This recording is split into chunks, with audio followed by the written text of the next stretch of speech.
In 1897, the Irish theatre manager and novelist Bram Stoker published the novel for which he would become immortally famous, Dracula. A passion project for Stoker, Dracula drew upon existing vampire literature, especially 1872's Carmilla, to craft a story that incorporated anxieties about immigration, sexuality, religion, and disease in order to truly terrify its readers. The book was an absolute sensation, with the only real complaint leveled against it by its contemporary critics being that the novel is too frightening. Stoker turned it into a stage play that he hoped to perform at the Lyceum Theatre where he worked, but his boss and partial Count Dracula inspiration, Sir Henry Irving, was unimpressed by the theatre company's single reading of his script and declined to give it any attention. Regardless of this, the novel proved irresistible to adaptation, and soon, the brand new medium of film would set its sights on the most famous vampire who has ever unlived.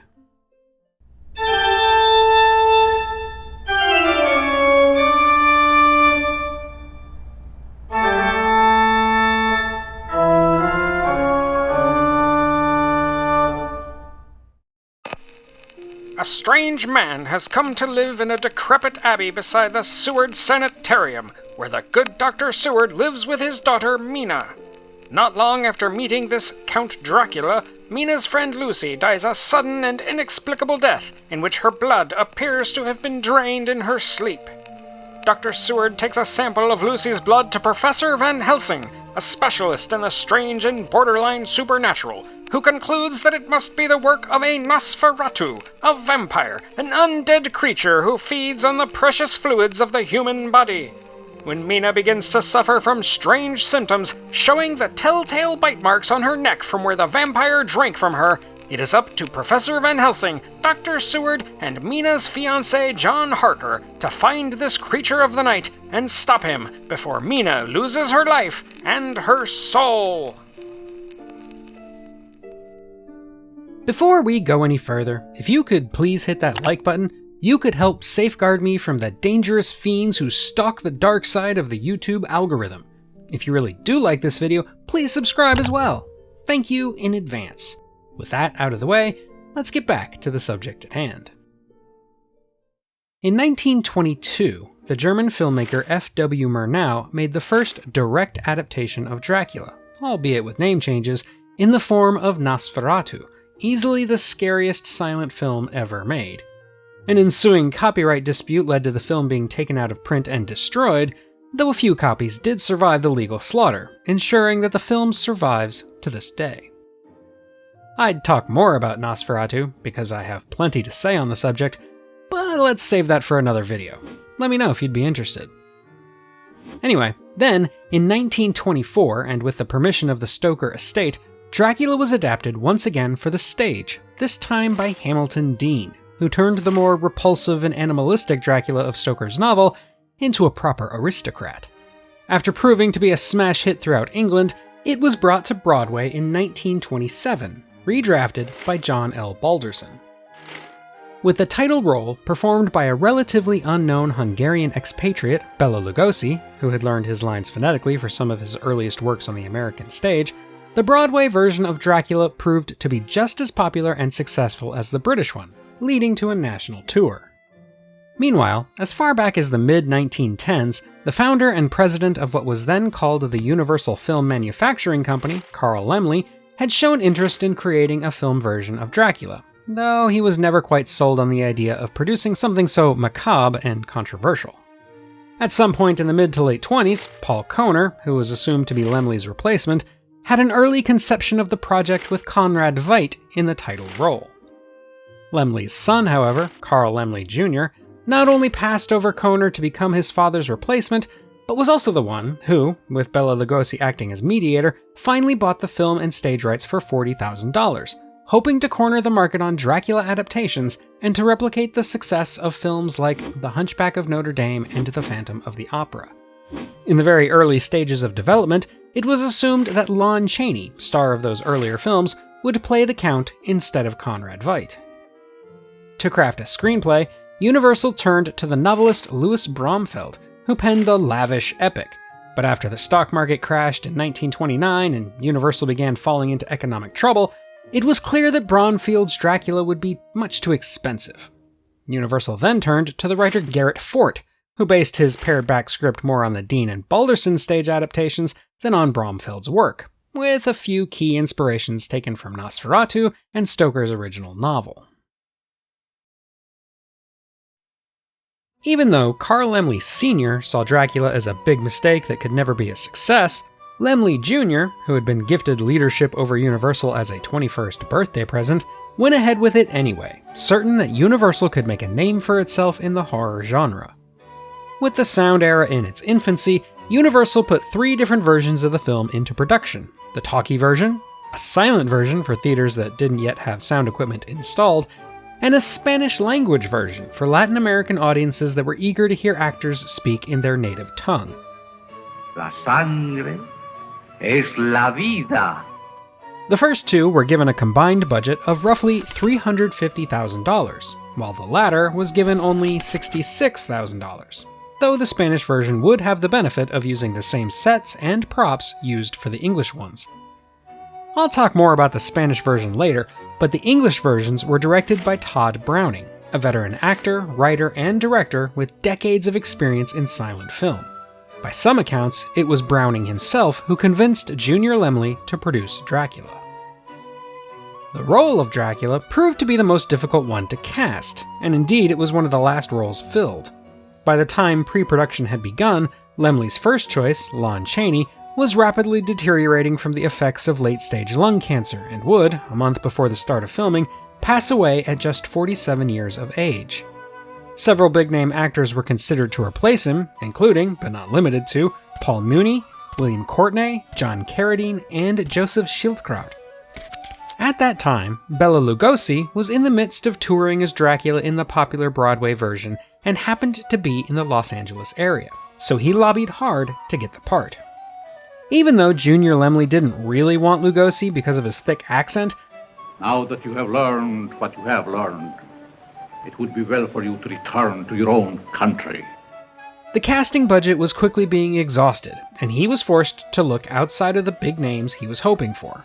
As a result, Laemmle begrudgingly offered Lugosi a paltry $500 a week for 7 weeks, probably hoping the actor would turn it down, which Lugosi, who was more interested in acting than in money, accepted. Edward Van Sloan, a well-regarded stage actor, also reprised his role from the Broadway adaptation as Professor Van Helsing, along with Herbert Bunston as Dr. Seward, while the female lead of Mina Seward was filled by another critically popular stage actress in Helen Chandler, who didn't really want the part. Similarly, the James Whale protege David Manners, who plays John Harker, wasn't particularly enthusiastic about the film either, and he and Chandler often found themselves goofing around on set, joking about how badly the film was destined to flop. Finally, in the role of Renfield, the versatile Dwight Fry put in a wild performance so memorable that it would doom him to a career of being typecast as a lunatic. There are a few notable cameos, including director Todd Browning, who voices the off-screen harbor master, Here now, get back. Nobody goes aboard this here boat. and Junior Laemmle's cousin Carla Laemmle, who gets to speak the first lines in the film. Among the rugged peaks that frown down upon the Borgo Pass are found crumbling castles of a bygone age.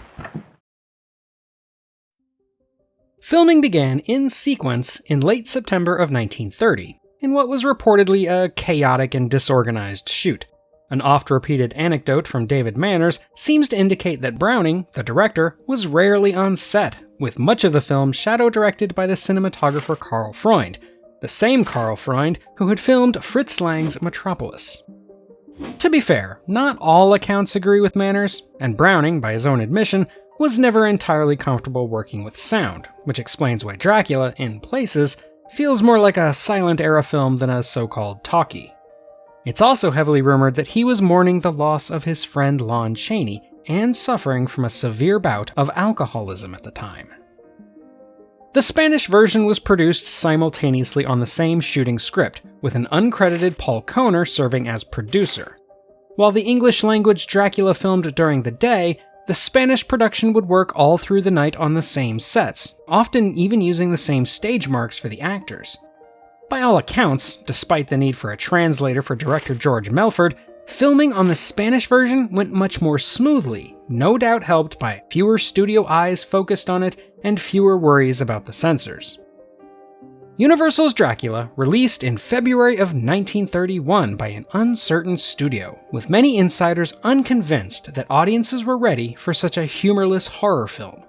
It received mostly positive reviews from critics, though there were a few naysayers who compared it unfavorably to the stage production and said it was, quote, not as good as it ought to be, unquote.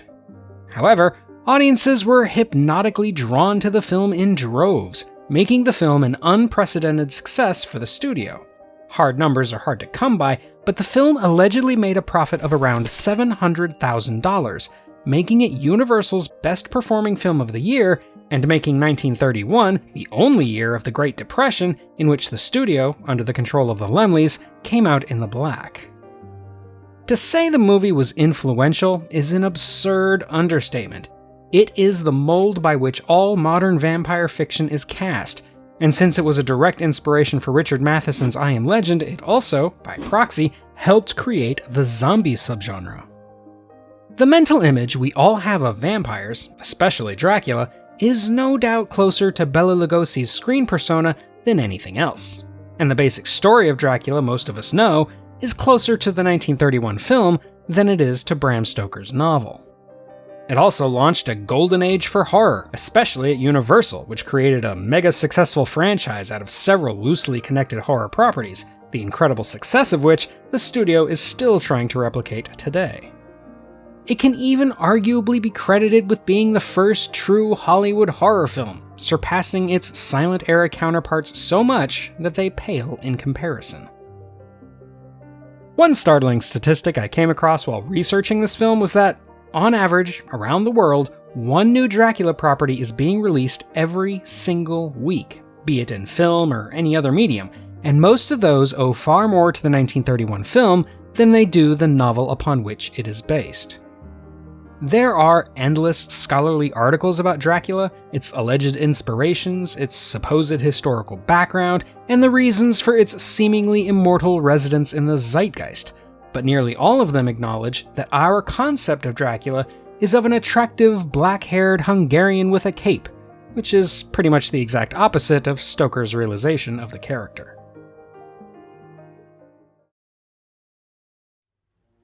I'm going to say something that might be a bit heretical, though. While I freely admit that this version of Dracula is the one that has been the primary inspiration for nearly a century, I must disclose that from a purely technical standpoint, the Spanish-language version that was filmed alongside it is actually the superior film. I know. I was skeptical before I saw it too, but it's true. While no one would try to argue that Carlos Villarreal even comes close to Bela Lugosi in the title role, the rest of the cast is excellent, especially Lupita Tovar as Eva, the Spanish Mina, whose dedication to the part and belief in the script is readily apparent on screen. This version, despite having the same script, is better paced, more beautifully shot, more competently directed, and less mired by the inexplicable cutting of important scenes and the dimmer enthusiasm of the cast and crew, not counting Lugosi, of course. But stepping back, what is it about Dracula, and specifically the Lugosi version, that has resonated so thoroughly throughout the world? On one hand, there's this irresistible fascination with taboo, and Dracula ticks a lot of boxes in that regard. There are quite a few sexual overtones to Dracula, especially in the various film versions of the character, not to mention some pretty deep sexual politics that can be interpreted in a number of ways. Dracula's main goal appears to be the taking of women from their proper Victorian lifestyles into a world of sin and deprivation, even going so far as to steal Mina away from her fiancé, Jonathan Harker. At the same time, there are also some pretty shocking homoerotic undertones, which have been more thoroughly built upon in more recent decades, perhaps best exemplified by the popular works of Anne Rice. There's also the religious implications, which are front and center. Dracula is a blasphemy, a twisted mirror of Christ who shrinks in the face of the crucifix and drinks blood to maintain eternal youth. The blood is the light, Mr. Renfield. In other words, he is the personification of the seduction of evil. Indeed, scholars believe that Stoker named his villain Dracula because he thought that was the Hungarian word for the devil. Dracula steals us from the path of righteousness and into the embrace of the night, making promises of eternal life, worldly riches, and total supremacy over mere mortals. Unfortunately, that brings us to perhaps the most problematic aspect of Dracula, its overt xenophobia. Don't worry, I'm not about to go on some left-wing political tirade here, but there can be no doubt that Dracula is a representation of the other, of an outsider to be feared and driven out. This is one theme that is far more prevalent in the 1931 film than in the book, because in the book, Dracula is drawn as a man of the world who speaks perfect, proper English, whereas Bela Lugosi's thick accent highlights his foreign nature. Dracula has some traits rooted in blatant anti-Semitism, but the fact that Dracula hits this xenophobic nerve, so delicate to modern socially conscious audiences, only serves to make him even more evil and upsetting, even if only on an unconscious level. That is why he is, paradoxically, so alluring, and why Dracula continues to haunt our collective nightmares. He represents our undying dark side, a blasphemy that doesn't concern itself with concepts of morality or conscience, taking what it wants and flaunting the social order. Bela Lugosi has taken residence in his guise forever, not just because of his brilliant performance, but because the film shows us what we least want to see, that in the dead of night, part of us might consider Dracula's bargain, might turn our heads and expose our necks to him. And that's all for today, my fellow mortals. If you want more science fiction content, check out my new podcast, Cracking Foundation, available in most places you can get your podcasts. But don't worry, I'll get back to my regular sci-fi classic reviews next month. In the meantime, don't forget to like and subscribe if you haven't already, and please consider joining my Patreon to get access to bonus content, vote on future topics, and more. You can also check out my website at emcgill.com to find written reviews of sci-fi classics in both film and literature. Until next time, though, when we'll witness Caesar's first conquest, this is the Unapologetic Geek, telling you to never be ashamed of what you love, as long as you're not hurting anybody.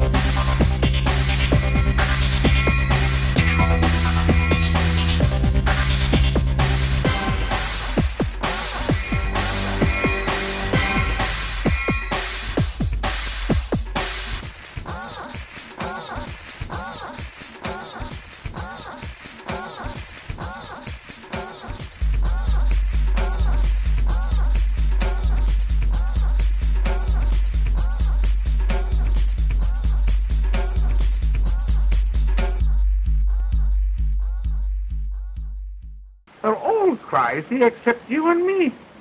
Sometimes I have me doubts about you. Yes,